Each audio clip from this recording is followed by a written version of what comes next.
What's up everybody, this is Ankit Bhatia and welcome back to my channel. So today we're gonna review these two lenses. This one is the Sigma prime lens and this one is Sony prime lens. So they both are E-mount lens and they work on Sony cameras and they both are very good prime lens. So we're gonna compare these two lenses. Now let's take a closer look at both these lenses.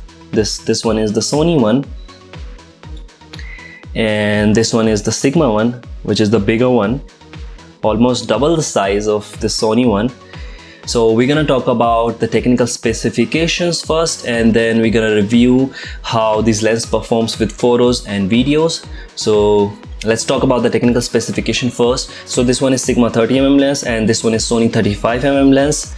This has an aperture of f1.4 and this has a maximum aperture of f1.8, which means that this lens will give you a more shallow depth of field and it will work better at night. And this Sigma lens comes at a price of $330 and this comes at a price of $400, and in Indian rupees if you'll buy it, this will cost you around 25,000 rupees and this will cost you around 35,000 rupees. This lens does not have inbuilt stabilization and this has inbuilt stabilization, which means that if your camera body does not have inbuilt stabilization, then this Sony lens will gonna help you there. For example, if you're not using gimbal and if you're making videos handheld, then this lens is gonna help you. So these are the technical specs of both these lenses, and if you'll go by specs, obviously the Sigma one is a better choice here because this one is cheaper and this one has f1.4. But let's do the field review where I'll be comparing both for photos and for videos. For photos, I have taken pictures at different apertures with both these lenses and we're gonna compare the sharpness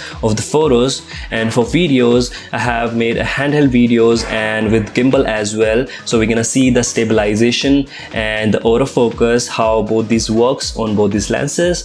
So let's go to the computer and I'm gonna show you right now. So guys, let's start with the first picture. The left picture is clicked with Sigma 30mm lens and the right one is clicked with 35mm Sony lens. This one is clicked at f1.4 and this one is clicked at f1.8. As you can see that the Sigma one has a little wide angle view than the Sony one because this one is clicked at 30mm. Now let's zoom into the picture and see that which one is sharper.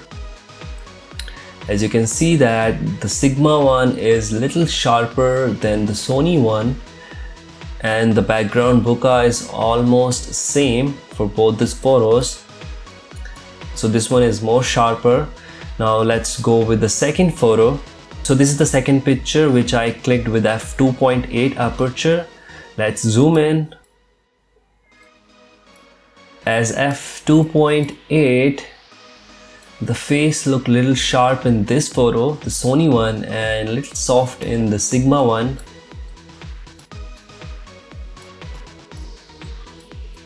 And the bokeh is still good at f2.8. So this one is little sharper than this Sigma one. Now let's see the third photo. So this is the third photo. The left one is again the Sigma one and the right one is Sony one. As you can see that the colors in the Sigma one is little yellowish and in the Sony one it is little greenish.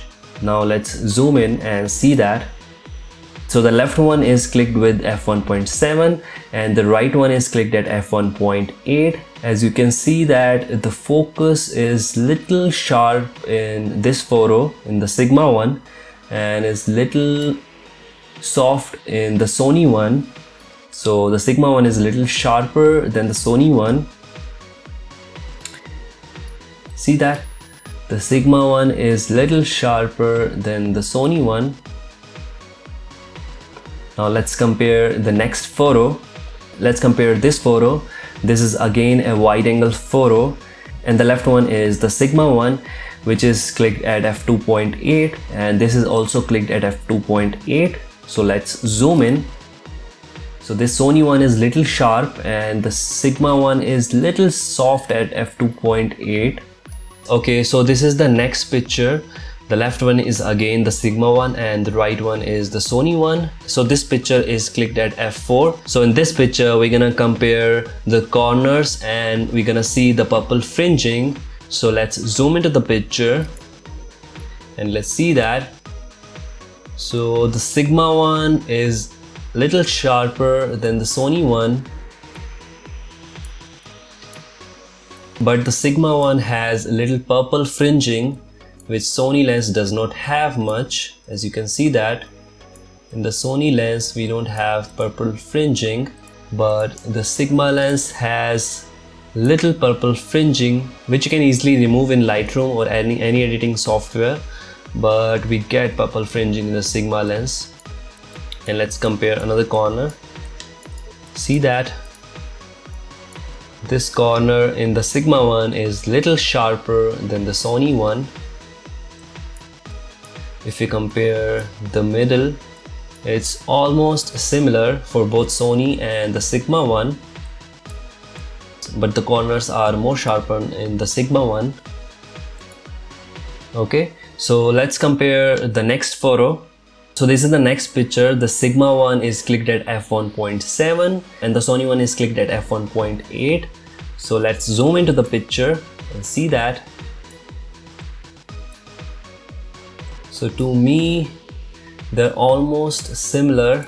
The sharpness is pretty equal in both the photos. But as you can see that the purple fringing is more in Sigma one as compared to the Sony one.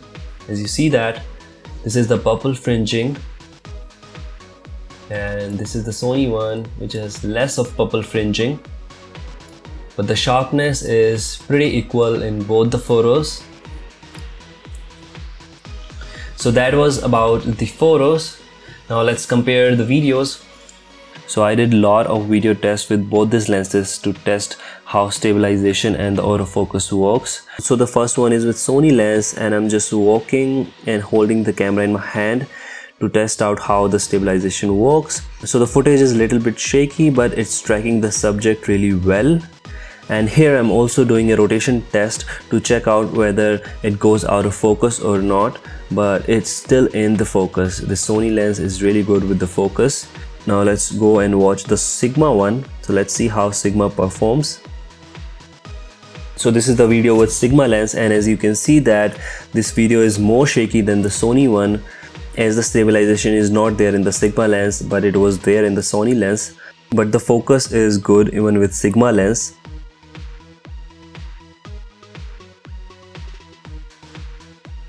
Now here is another test where the Sarika is just standing in between and I'm just rotating the camera around her to check out whether it goes out of focus or not. But with the Sony lens, it's really good. It's not going out of focus. It's tracking the subject really well. Now let's do the same test with the Sigma lens. As you can see that with the Sigma lens, it's going out of focus sometime, but it's get back to focus immediately. But with Sony lens, we didn't see that going out of focus. Now here's another test that I did with gimbal to test how smooth the stabilization is. With Sony lens, it's really smooth, as you can see that, and the focus is also good. So here's the test with Sigma lens, and it's not that smooth as Sony one.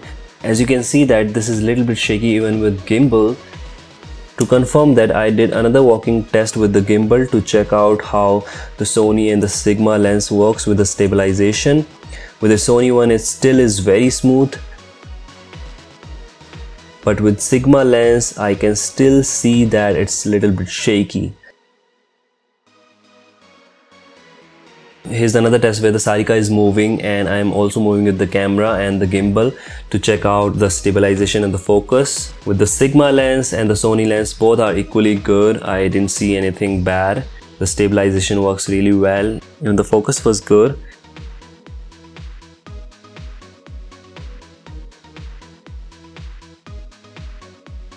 And here's the one last test where the Sarika is just standing and I'm rotating the gimbal around her to check whether it goes out of focus.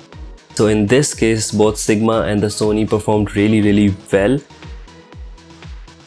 To conclude that, I would say that the stabilization and the autofocus is slightly better with the Sony one compared to the Sigma one. But for photos, the Sigma one is really sharp and better one. So that was the review of both these lenses, and I hope this video really helped you in figuring out which lens would you go with. And if you ask me personally which lens would you prefer, then I would go with this Sony one, because this lens has inbuilt stabilization, and most of the time I'll not be using gimbal, I'll just be traveling, and my camera does not have inbuilt stabilization, so this lens is gonna help me there. And also this lens has a slight better autofocus, so that's why I'll go with this lens. But if I have Sony a6500, then I would definitely go with this Sigma one, because this lens is obviously better if you ignore this inbuilt stabilization. So that's about it, and I'll end this video here, and I'll see you in my next video. Till then, take care, bye bye, see you.